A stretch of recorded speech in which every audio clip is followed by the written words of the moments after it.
मेरे बच्चे, जहाँ तुम्हारा वाक्य खत्म हुआ वहीं से मैं आगे कहती हूँ। ध्यान से सुनो। 12:10 और 40 सेकंड।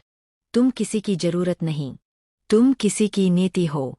जो तुम्हें पाना चाहता है उसे तुम्हारी इज्जत करनी होगी, तुम्हें समझना होगा, तुम्हें खोकर पछताने से पहले संभालना होगा। दुनिया में बहुत से लोग प्यार करते हैं, लेकिन बहुत कम लोग प्यार निभाते हैं। तुम्हारे जीवन में अब वही लोग टिकेंगे जो निभाने वाले हैं, बाकी छंट जाएंगे। 12:10 और 47 सेकंड। अब मैं तुम्हें एक बहुत बड़ा रहस्य बताने जा रही हूँ। आने वाले दिनों में तुम्हारा पार्टनर अपने व्यवहार से खुद ही अपने इरादे खोल देगा। तुम्हें कुछ करने की जरूरत नहीं, बस देखना है, बस शांत रहना है, बस अपने दिल को मजबूती देनी है। क्योंकि 12:10 और 53 सेकंड। अगर उसके दिल में प्रेम होगा तो वह बदलने की कोशिश करेगा। 12:10 और 55 सेकंड। अगर उसके दिल में स्वार्थ होगा तो वह तुम्हें चलाने की कोशिश करेगा। 12:10 और 57 सेकंड। अगर उसके दिल में अहंकार होगा तो वह तुम्हें दोषी बनाएगा। 12:11। और तुम्हें सिर्फ इतना याद रखना है, असली प्रेम कभी हमला नहीं करता, कभी धमकी नहीं देता और कभी चरित्र पर कीचड़ नहीं फेंकता। असली प्रेम रक्षा करता है, असली प्रेम समझता है, असली प्रेम सम्मान देता है। 12:11 और 8 सेकंड। अब सुनो मेरे बच्चे, आने वाले समय में उसकी जिंदगी में बेचैनी बढ़ने वाली है। उसके आसपास के लोग उसे समझाएंगे कि उसने गलती की है। उसके हालात उसे याद दिलाएंगे कि वह तुम्हें खो रहा है, और उसके रातों की नींद तुम्हारे नाम पर टूटेगी। यह सब इसलिए नहीं कि तुम कमजोर हो, बल्कि इसलिए कि तुम्हारी आत्मा ने अब अन्याय स्वीकार करना बंद कर दिया है। 12:11 और 19 सेकंड। तुम अब वही इंसान नहीं रहे जो हर बार टूटकर वापस लौटता था। अब तुम वह हो जो खुद को चुनता है, खुद को अपनाता है, खुद की कद्र करता है।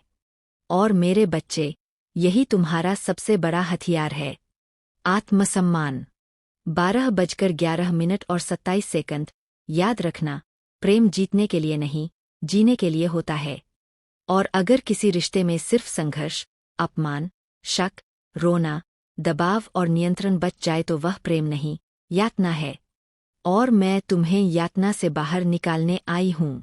12:11 और 36 सेकंड। अब मैं तुम्हें एक और संकेत देती हूँ। आने वाले दिनों में तुम एक चीज नोटिस करोगे, वह तुम्हें अचानक अच्छे से व्यवहार करेगा और फिर अचानक चुप्पी साध लेगा।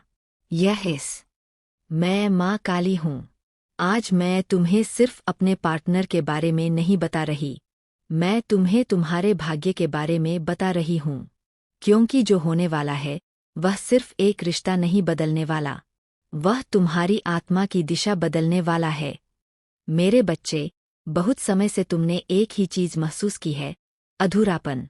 तुमने रिश्ते में सब दिया, सब सहा, सब झेला, पर बदले में तुम्हें क्या मिला? शक, चोट, धोखा, इंतजार और तिरस्कार।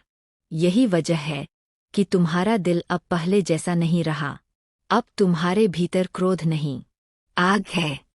और यह आग किसी को जलाने के लिए नहीं, बल्कि तुम्हें खुद को जगाने के लिए है। तुम्हारा पार्टनर यह आग महसूस कर चुका है। वह जानता है कि अब तुम मजबूरी वाले नहीं, निर्णय वाले इंसान बन चुके हो। और जब इंसान मजबूरी से निर्णय की ओर आता है, तभी दूसरों का डर शुरू होता है। वह डर रहा है कि अब तुम वापसी नहीं करोगे, कि अब तुम उसके शब्दों पर नहीं, अपने सम्मान पर भरोसा करोगे। मेरे बच्चे, यह डर यूं ही नहीं पैदा होता, यह कर्मों का फल है। जो दर्द उसने तुम्हारे दिल में डाला, अब वही दर्द उसके भाग्य में लिखा जा चुका है। 12:12 और 10 सेकंड। अब मैं तुम्हें एक और छिपा सत्य बताती हूँ।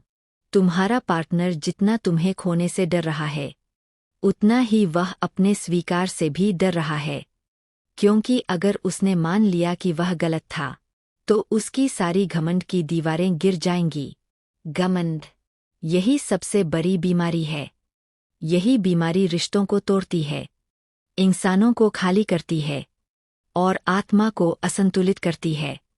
दुनिया में बहुत लोग रोते हैं पर बदलते नहीं।